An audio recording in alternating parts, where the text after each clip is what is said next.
வாழ்ந்தோன்னு இருப்பீங்க. இனி வரக்கூடிய காலகட்டங்கள் தான் இதுக்கு தான் நம்ம வாழ்ந்தோம், இந்த வாழ்க்கையை நம்ம எப்படியாவது இன்னும் சூப்பராக கொண்டு போயிடணும் அப்படிங்கிற மாதிரி நீங்கள் வந்துடுவீங்க. ஸோ கடகராசி அப்படின்னாவே கஷ்டங்களை அனுபவித்த ராசி கடகம். அதாவது இந்த கடகத்தினுடைய ஒரு அற்புதமான ஒரு விஷயம் என்ன தெரியுமா, எவ்வளோ கஷ்டங்களை தாண்டிங்க அப்படின்னாலும் அந்த இடத்துல நீங்கள் கண்ணீர் விட்டு ரொம்ப ஃபீல் பண்ணியிருப்பீங்க, தவிர வாழ்க்கை விட்டு வெளியே போயிருக்க மாட்டீங்க. அதாவது வேறு எதுவும் தாட்லாம் வந்திருக்காது. குறிப்பிட்ட டைமில் நீங்கள் ரொம்ப வெறுத்துருப்பீங்க வாழ்க்கையவே. குடும்பத்தில் இருந்து ஒரு சப்போர்ட் கிடச்சிருக்காது, ரொம்ப நீங்கள் டவுன்ஃபாலாக ஃபீல் பண்ணியிருப்பீங்க, பண விஷயங்களில் ரொம்ப டவுனாக இருந்திருப்பீங்க. ஆனால் இனி வரக்கூடிய காலகட்டங்கள் பண விஷயத்துலேயும் அருமையாக இருக்கும், குடும்ப ரீதியான விஷயத்துலையும் அருமையாக இருக்கும். தற்போதைய காலகட்டத்தில் நீங்கள் வீடு இப்போ சரி பண்ணக்கூடிய ஒரு காலகட்டத்தில் இருப்பீங்க, நிலம் வாங்கக்கூடிய ஒரு காலகட்டத்தில் இருப்பீங்க, வண்டி வாகனங்கள் வாங்கக்கூடிய ஒரு காலகட்டத்தில் இருப்பீங்க.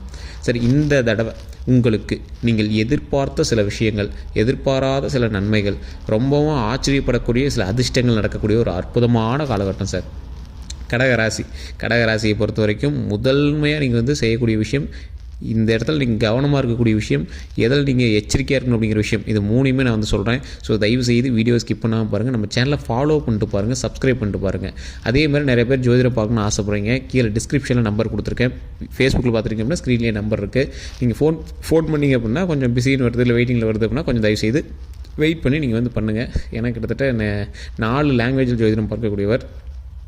ஸோ அதனால் கொஞ்சம் பிஸியாக இருப்பாங்க, கொஞ்சம் பொறுமையாக நீங்கள் ஹேண்டில் பண்ணிங்க அப்படின்னா, ஏன்னா இது நமக்கு நல்லது நடக்கக்கூடிய விஷயம் சார். எல்லா ஜோசியும் எங்கே சார் பண்ணி சொல்கிறாங்க அப்படின்னா, நீங்கள் ஒரு டைம் டெஸ்ட் பண்ணி பாருங்கள். ஏன்னா 6 பிரபலமான ஆக்ட்ரஸுக்கு ஜோதிடம் பார்த்துருக்கீங்க, 6 பேருக்கு. இப்போ இருக்கிறதுலே பிரபலமான ரொம்ப டாப் மோஸ்ட் ஆக்டர், சும்மா ஏதோ ஒன்று கேரக்டர்ஸ் அந்த மாதிரிலாம் இல்லை, டாப் மோஸ்ட் கேரக்டர்ஸுக்கு கிட்டத்தட்ட 6 பேருக்கு ஜோதிடம் பார்த்துட்ருக்காரு.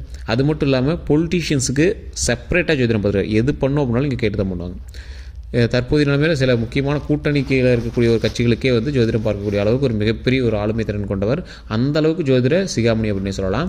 கிட்டத்தட்ட 200க்கும் மேற்பட்ட ஜோதிடர்களுக்கு ஆசான். அவரோட நம்பர் தான் நான் கொடுத்துருக்கேன். ஜஸ்ட் நீங்கள் ஃபோன் பண்ணி நீங்கள் உங்கள் ப்ராப்ளம் சொல்லி சால்வ் பண்ணிக்கலாம். இது முன்னாடி நடந்ததை ஃபஸ்ட்டு கன்ஃபார்ம் பண்ணிக்கோங்க. இந்த ஜாதகத்தை வச்சு இது முன்னாடி நடந்ததை சொல்லுங்கள், அப்போ தான் உங்கள்கிட்ட பார்ப்போம்னு சொல்லுங்கள். பாருங்கள், அசால்ட்டாக அக்கு ராணி வர கிளியராக சொல்லிடுவார். ஸோ அந்தளவுக்கு ஒரு பிரபலமான ஜோதிடர் நம்பர் தான் கொடுத்துருக்கேன். அதே மாதிரி இந்த கடகராசி பற்றி இப்போ நம்ம சொல்லிடலாம். கடகராசிக்காரர்கள் ஒரு அற்புதமான காலகட்டத்தில் இருக்கீங்க. இந்த காலகட்டம்லாம் உங்களுக்கு கிடைக்காத ஒரு விஷயம், ரொம்ப நாளாக ஆசைப்பட்டது, ரொம்ப நாளாக எதிர்பார்த்தது. சார், இந்த கடகராசிக்காரர்கள் போன வருடம் வரைக்கும், போன வருடம்ல 6 மாதத்துக்கு முன்னாடி வரைக்குமே ஏன்டா வாழ்றோம்னு நீங்கள் நினச்சிருப்பீங்க. உங்களோட லைஃப்பில் நீங்கள் பட்ட கஷ்டங்கள்லாம் நீங்கள் திருப்பி பார்க்குறதுக்கூட விரும்ப மாட்டீங்க. உடல் ரீதியான விஷயங்களில், மன ரீதியான விஷயங்கள், ஹாஸ்பிட்டல் ரீதியான விஷயங்கள், நிறைய விஷயத்தில் நீங்கள் கஷ்டப்பட்டவங்க. ஆனால் இனி வரக்கூடிய காலகட்டத்தில் சந்தோஷமான காலகட்டங்களாக மாறுது. கடவுளினுடைய அருளால், உங்களுடைய குலதெய்வத்தினுடைய ஆசையினால், உங்களுடைய முன்னோர்களினுடைய பிரச்சனையிலேருந்து நீங்கள் வெளிவரீங்க. ஆனால் இந்த கடகராசியை பொறுத்த வரைக்கும் நீங்கள் ஜாதகத்தை போய் பார்த்தாலும் சரி, எங்கே போய் நீங்கள் சாமி கேட்டிங்க அப்படின்னாலும் சரி, உங்களோட முன்னோர்களை வச்சே சொல்லுவாங்க. உங்களுடைய முன்னோர்கள் பண்ணது, அது பண்ணது, இது பண்ணது நிறைய சொல்லுவாங்க. அது எல்லாம் சொல்கிறாங்களே தவிர அதுக்கான வழிமுறை யாரும் சொல்ல மாட்டாங்க. அது தப்பிக்கிறதுக்கான வழிமுறை யாரும் சொல்ல மாட்டாங்க. ஏன்னா அது உங்களுக்கு இல்லை, விதியின்படி உங்களுக்கு அது கிடையாது. முன்னோர்களுடைய சாபம் கொண்ட ராசிகள் கடகராசி. இது இப்போ நான் உங்களை பார்க்க கிடையாது, கடகராசியில் இருக்கிற அத்தனை பேருக்குமே காமனாக சொல்கிறேன். அப்படின்னா முன்னோர்களுடைய ப்ராப்ளம் காமனாகவே இருக்குதுங்க அந்த கடகராசி. அது கடகராசியில் பிறந்தீங்க அப்படின்னாவே உங்களுக்கு முன்னோர்களுடைய இது இருக்குது அப்படின்னு தான் அர்த்தமே தவிர தனிப்படியாக அது இதுலாம் எதுவுமே கிடையாது. அதே போல் இந்த ராசிக்காரர்களுக்கு இன்னொரு விஷயத்தை நீங்கள் நல்லா புரிஞ்சிக்காங்க. ஜாதகத்தை பார்த்து நீங்கள் அடுத்து தப்பிக்கிறதுக்கான விஷயத்தை தான் சொல்ல முடியுமே தவிர, ஜாதகத்தை பார்த்து உங்களோட ப்ராப்ளத்துக்கான சொல்யூஷனை அப்பயே கிளியர்லாம் பண்ண முடியாது. அதை நான் தெளிவாகவே சொல்கிறேன். இப்போ நீங்கள் ஃபோன் பண்ணி ஜோதிடர்கிட்ட கேட்டிங்க அப்படின்னாலும் இதிலேருந்து தப்பிப்பதற்கு உங்களுக்கான செயல்கள் என்னவோ அதை சொல்லுவாங்க. நீங்கள் அங்கேருந்தே வீட்டிலேருந்தே பண்ணி நீங்கள் தப்பிச்சிக்கலாம். அதாவது உங்களுக்கு ஒரு பெரிய கண்டங்கள் இருக்குது அப்படின்னா அந்த கண்டத்துலேருந்து தப்பிச்சிக்கலாம் நம்ம. ஸோ அது பண்ண முடியுமே தவிர அந்த இன்சிடென்ட்டே நடக்காத மாதிரிலாம் உங்களை மாற்ற முடியாது. ஒரு எக்ஸாம்பிளுக்கு நான் சொல்கிறேன், ஒருத்தருக்கு ஜெயிலுக்கு போகணும் அப்படிங்கிற மாதிரி இருந்தது. அந்த காலகட்டம் ரொம்ப பீக்கில் இருந்தது. வேறு வழியே இல்லாமல் அங்கே போய் ஒரு 10 நாள் தங்கியிருந்தார். பக்கத்து ரூமில், அங்கே ஜெயிலிருந்து பக்கத்தில் ஒரு ரூம் எடுத்து 10 நாள் போய் தங்கியிருந்தார். அது முடிந்து 8 நாள் கூட ஆகலை, அது 2 நாளில் வெளியே வந்தார். டக்குன்னு ஒரு வண்டியில் மாட்டி ஸ்டேஷனுக்கு போயிட்டு வரக்கூடிய காலகட்டங்கள் ஆயிடுச்சு. அவருக்கு எதுவும் இஷ்யூஸ்லாம் ஆகலை. பட் ஆனால் ஒரு வண்டி அவர் மாட்டி போய் ஸ்டேஷனில் போய் ஜாமீன் போட்டு போயிட்டு வர மாதிரி காலகட்டங்கள் ஆயிடுச்சு. அது ஜாதகத்தின் ஒரு முக்கியமான ஒரு அம்சம். அந்த மாதிரி பிரச்சனைகள் இருந்துச்சு அப்படின்னா சிம்பிளாக கூட சால்வ் பண்ணி விடுறது அது ஒரு முக்கியமான அம்சம். ஸோ அது மாதிரி தான் நீங்கள் எடுத்துக்கணுமே தவிர கம்ப்ளீட்டாக சரியாகும் அப்படிங்கிறத விதியை யாராலையும் சரி பண்ண முடியாது. இனி நன்மைகள் நடக்கும் அப்படிங்கிறது விதி. நீண்ட ஆயுள் உண்டு, உடல் ஆரோக்கியம் உண்டு, மன மகிழ்ச்சி உண்டு, சந்தோஷம் உண்டு, உடல் ஆரோக்கியம் உண்டு. ஸோ இனி வரக்கூடிய காலகட்டத்தில் நன்மையாக நடக்கும் அப்படிங்கிறது விதி. அதனால் கவலைப்பட தேவையில்லை, அதை மாற்றவும் தேவையில்லை, அது கரெக்டாக இருக்கும். நீண்ட ஆயுள் உண்டு, உடல் ஆரோக்கியம் உண்டு, மன வலிமை உண்டு இனி வரக்கூடிய காலகட்டங்களில். ஸோ நிறைய பேர் எதிர்பார்த்தது தானே, இனி வரக்கூடிய காலகட்டத்தில் நீண்ட ஆயுள் உண்டு, மனமகிழ்ச்சி உண்டு, சந்தோஷம் உண்டு, உடல் ஆரோக்கியம் உண்டு, செல்வ செழிப்போடு வாழுவதற்கு அற்புதமான காலகட்டமாகவும் இந்த காலங்கள் அமைந்திருக்கு. ஸோ அதனால் அந்த காலகட்டத்தை நம்ம எப்படி பயன்படுத்திக்கிறோம் அப்படிங்கிறது தான் ஒரு முக்கியமான விஷயம். ஸோ இந்த காலகட்டத்தில் எதெல்லாம் பெஸ்ட்டு, எதெல்லாம் நன்மை, எதெல்லாம் நடக்கிறதுக்கு அப்படின்னு கேட்டிங்கன்னா, பாயிண்ட் 1, வீடு கட்டுவீங்க, வீடு ஆல்ட்ரேஷனாக பண்ணுவீங்க.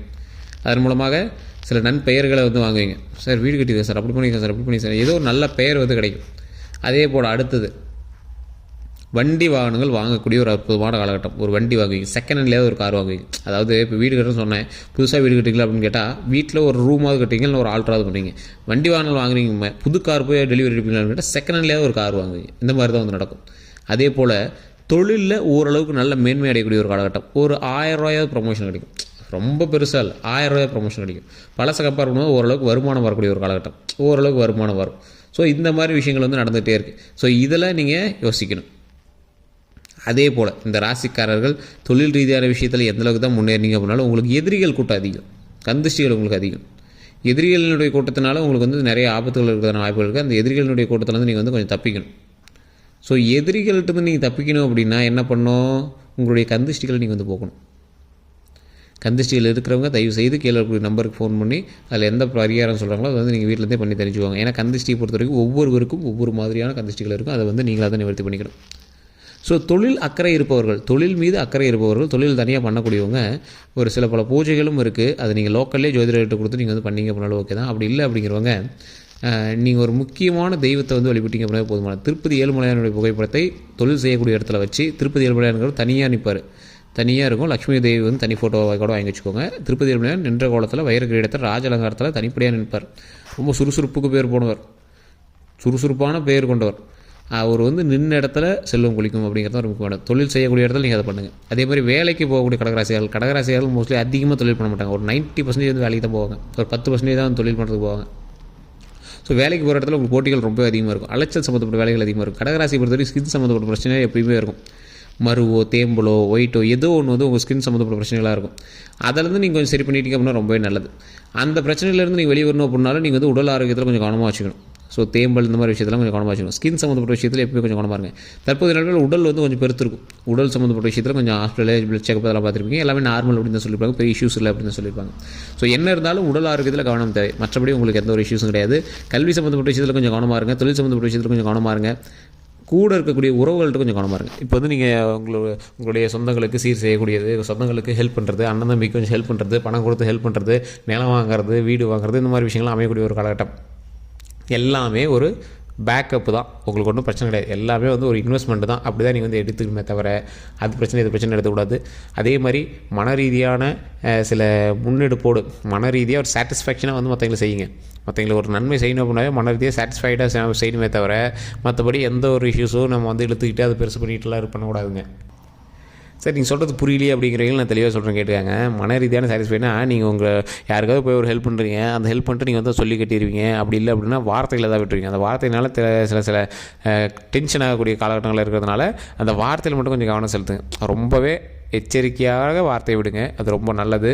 அந்த வார்த்தை விடும்போது கொஞ்சமாவது யோசிங்க. அச்சோ இந்த இடத்துல நம்ம இப்படி வார்த்தை விட்டுருக்கக்கூடாதோ, இந்த இடத்துல இப்படி வார்த்தையை பேசிட்டோமோ அப்படிங்கிறதெல்லாம் கொஞ்சம் தயவுசெய்து யோசிங்க. இந்த யோசிக்கக்கூடிய தருணத்திலேயே நீங்கள் வந்து சில ப்ராப்ளத்தை வந்து நீங்கள் சால்வ் பண்ண முடியும். ஸோ உங்களுடைய வார்த்தைகள் மட்டும்தான் உங்களுக்கான தேவையில்லாத ஒரு விஷயம், மற்றபடி ஒன்றும் ப்ராப்ளம் கிடையாது. திருமணமாகாமல் தவிர்க்கக்கூடிய கடகராசிக்காரர்களுக்கு மட்டும் கொஞ்ச நாள் வெயிட் பண்ணுற மாதிரி இருக்குது. அது உடனே செட் ஆகுமான்னு கேட்டால் கொஞ்ச நாள் வெயிட் பண்ணுற மாதிரி இருக்குது. வீடு கட்டுற யோகம் இருக்குது, தொழில் செய்கிற யோகம் இருக்குது, கார் வாங்குகிற யோகம் இருக்குது, கடனை சரி பண்ணக்கூடிய யோகம் இருக்குது, எல்லாமே இருக்குது. திருமணத்துக்கு மட்டும் கொஞ்சம் யோசிக்கணும். குழந்தை பாக்கியத்துக்கு கொஞ்சம் யோசிக்கணும். குழந்தை பாக்கியம் வந்து என்ன பண்ணீங்க அப்படின்னாலும் குலதெய்வத்துக்கு தான். குலதெய்வத்துக்கு போனால் தான் திருமணமும் குழந்தையும். ஏன்னா இது ரெண்டுமே உங்களை எதை குறிக்குது, பூர்வஜன்ம புண்ணியத்தை குறிக்குது. அதுலேயும் எதை குறிக்குது, உங்களுடைய முன்னோர்களினுடைய சாபங்களோ முன்னோர்களினுடைய புண்ணியங்களோ தான் உங்களை வந்து குறிக்குது. ஸோ இது ரெண்டும் உங்களோட அடிப்படையில் இல்லை, நீங்கள் பண்ணதோடைய விதியின் அடிப்படையில் அது கிடையாது. உங்களுடைய முன்னோர்களினுடைய விதியின் அடிப்படையில் தான் உங்களுக்கான அடுத்த வாழ்க்கை வந்து தொடரும். செல்வ செழிப்பு தொழிலெலாம் வந்து உங்களுடைய விதியின்பால் வர்றது. அதே மாதிரி குழந்தை பெறும் திருமணமும் உங்களுடைய தாய் தந்தையர் உங்களுடைய மூதாதையர்கள் செய்கிறதுனால வருது. அதனால தான் சொல்கிறது, நீங்கள் ஒழுங்காக இருங்கடா, நீங்கள் எந்த தப்பும் பண்ணாமல் இருந்தால் தான் அடுத்தடுத்த வாரிசுகளுக்கு எந்த பிரச்சனையும் வராமல் இருக்கும் அப்படிங்கிறது. ஸோ ஒவ்வொருத்தரும் நம்மளோட முன்னோர்கள் கரெக்டாக இருந்தாங்க அப்படின்னா நமக்கு கரெக்டாக நல்லதே நடக்கும். ஸோ அதனால தான் நிறைய பேர் சொல்லுவாங்க, ஒவ்வொரு ஜாதகத்தின்படி முன்னாடி ஒரு 2 திருமணம் பண்ணவன் 3 திருமணம் பண்ணவன்லாம் கொஞ்சம் அமைதியாக இருக்க சொல்லுவாங்க. இப்போல்லாம் அந்த கிழமை ஒழுங்காக இருந்தானா நாங்கள் நல்லா இருந்திருப்போமே அப்படிலாம் நம்மளோட வீட்டில் பெரியவங்கள்லாம் நிறையா பேர் சொல்லிலாம் முன்னாடி கேள்விப்பட்டிருப்பீங்க. ஸோ நம்மளுடைய முன்னோர்கள் நல்லா இருந்தாங்க, அதனால தான் நாமளும் நல்லா இருப்போம் அப்படிங்கிற மாதிரி இருக்கணும். ஸோ இப்படி தான் நடக்கும். ஸோ அதனால் எப்போவுமே வந்து நம்ம நடந்துக்கிறத பொறுத்து அடுத்தடுத்த ஜென்ரேஷன்ஸ் வந்து உருவாகும். அதனால் எப்போவுமே நடந்துக்கிற விஷயத்தில் கொஞ்சம் கவனமாக நடந்துக்கணும். ஸோ இதான் நம்ம வந்து இந்த வீடியோ மூலமாக சொல்கிறது. இனி வரக்கூடிய விஷயங்கள் நல்லா இருக்குது. உங்களுடைய திருமண தடையாக இருக்கிறவங்க மட்டும் தயவுசெய்து ஃபோன் பண்ணி அதற்கான ப்ராப்ளத்தை நீங்கள் வந்து சொல்லி சால்வ் பண்ணிக்கோங்க. மற்றபடி வேறு ஏதாவது கருத்துக்கள் இருந்தால் மறக்காம கமெண்ட் செக்ஷனில் பதிவிடுங்க. கீழே கூடிய நம்பருக்கு ஃபோன் பண்ணி பேசி தெரிஞ்சுக்கோங்க. நன்றி.